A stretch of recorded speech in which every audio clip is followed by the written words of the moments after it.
Hello everyone, good afternoon. कैसे हैं सब लोग? बढ़िया। चलिए, क्वेश्चन सीरीज जो हम कर रहे हैं पेज नंबर वाइज, उसमें आज हमारा टॉपिक है CS4। पेज नंबर है 63 और इलिस्ट्रेशन नंबर है 3। ये क्वेश्चन कॉस्ट ऑफ प्रोडक्शन के लिए है। कैप्टिव कंजम्पशन हम जिस प्रोडक्ट का करते हैं उसकी हमें कॉस्ट ऑफ प्रोडक्शन निकालनी होती है ताकि हम जीएसटी के लिए एसेसेबल वैल्यू निकाल सकें, which is 110% of cost of production. तो चलिए देखते हैं क्या कह रहा है क्वेश्चन। क्वेश्चन हमें कह रहा है सर अबूना, क्या कह रहा है क्वेश्चन? अबूना लिमिटेड, हाँ जी, Abuna electronic limited is engaged in the manufacturing of LED TV sets having its factories at Patna and Gujarat. The manufactures picture tube at Patna, which is consumed to use LED TV set of Gujarat factory. The following information pertaining to the captively consumed pictures tubes are extracted from the cost record for the company for the half year ended 31st March 2018। ठीक है, हमें दे रखे हैं sir बहुत सारी cost. तो question की पहली लाइन और आखिरी लाइन बहुत ढंग से पढ़े, क्योंकि वहीं पे आपको ये पता चलेगा कि हमें क्वेश्चन में करना क्या है। ठीक है, चलिए नीचे कह रहे हैं you are required to determine the cost of production. क्या निकालना है हमें? Cost of or purpose of captive consumption in terms of Rule 30 of the CGST Rules 2017 and as per CAS4। मतलब हमें कॉस्ट ऑफ प्रोडक्शन निकालनी है सी हिसाब से और जीएसटी के लिए जो भी काम आएगी। देखिए सर आगे क्या बोला गया है, also accessible value, accessible value भी निकालनी है हमें। ठीक है, for the purpose of paying GST on applicable transaction. तो चलिए सर सबसे पहले हमें क्या निकालना है? कॉस्ट ऑफ प्रोडक्शन निकालनी है। पेज नंबर आपने लिख लिया होगा, चलिए शुरू कर रहे हैं।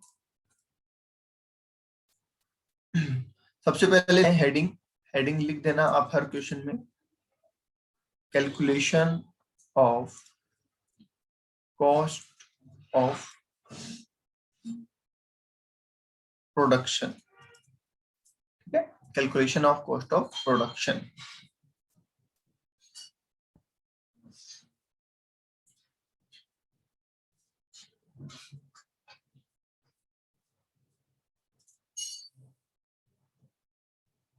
ठीक है, कॉस्ट ऑफ प्रोडक्शन निकालने के लिए हम वो सारी चीजें ले लेंगे जो भी हमारे प्रोडक्शन में काम में आई है। सबसे पहले दे रखा है direct material.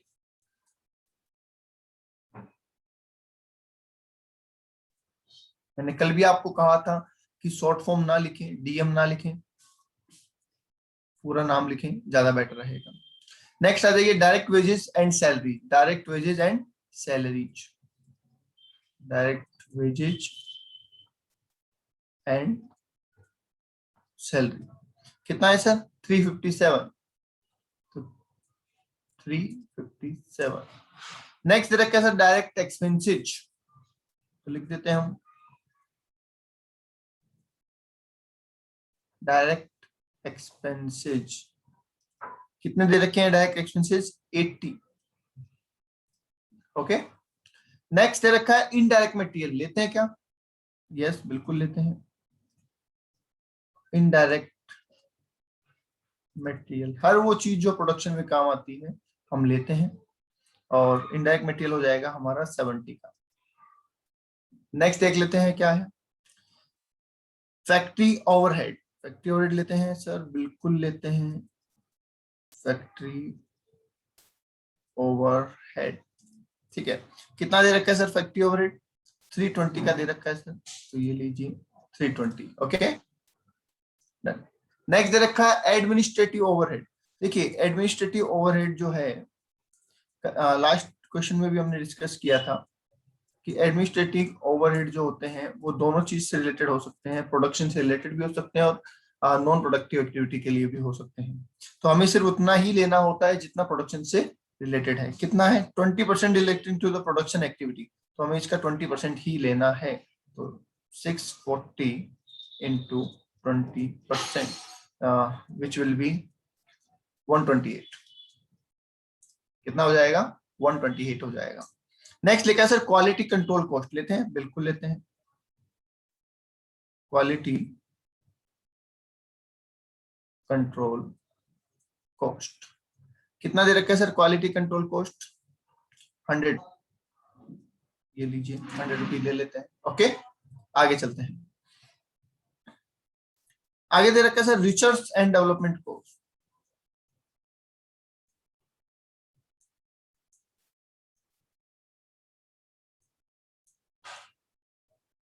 Research and development cost के नाम पे आपको 125 दे रखा है, तो 125 ले लीजिए आप।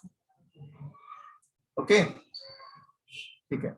नेक्स्ट देखिए selling and distribution. Selling and distribution आएगा क्या? नहीं सर, कॉस्ट ऑफ प्रोडक्शन में सेलिंग का क्या काम है? अभी तो प्रोडक्शन हुआ है, हम तो उसकी कॉस्ट निकाल रहे हैं, सेल तो बात का टॉपिक है, तो इसलिए वो नहीं आएगा। Sale of scrap, sale of scrap less करेंगे पहले total,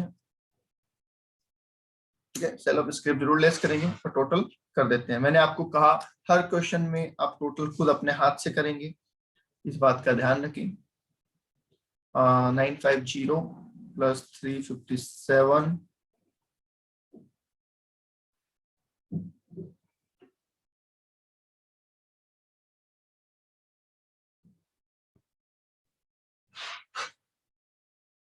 plus 357 plus 80 plus 70 plus 320 plus 128 plus 100 plus 125, ये आ जाएगा 2103, 2130 सॉरी 2130 आ जाती है।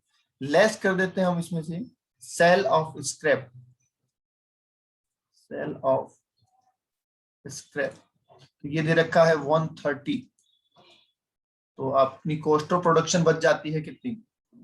कॉस्ट ऑफ प्रोडक्शन, ठीक है, क्या जाता है अपना 2000। ओके, तो कॉस्ट ऑफ प्रोडक्शन हमारी आ जाती है 2000 रुपीज। अब ये हमारा फर्स्ट पार्ट हो गया सर, फर्स्ट पार्ट यही पूछा था हमसे। सेकंड पार्ट्स में हमें पूछा है, सेकंड पार्ट में कि assessable value as per GST बताइए। जीएसटी के लिए क्या असेसेबल वैल्यू होगी? तो असेसेबल वैल्यू इक्वल्स टू, पहले फॉर्मूला लिखेंगे आप, क्या फॉर्मूला है sir? 110% of cost of production, ये हमारा फॉर्मूला है। अब कॉस्ट ऑफ प्रोडक्शन हमारे पास है कितनी है? 2000, तो उसका 110% कर दीजिए,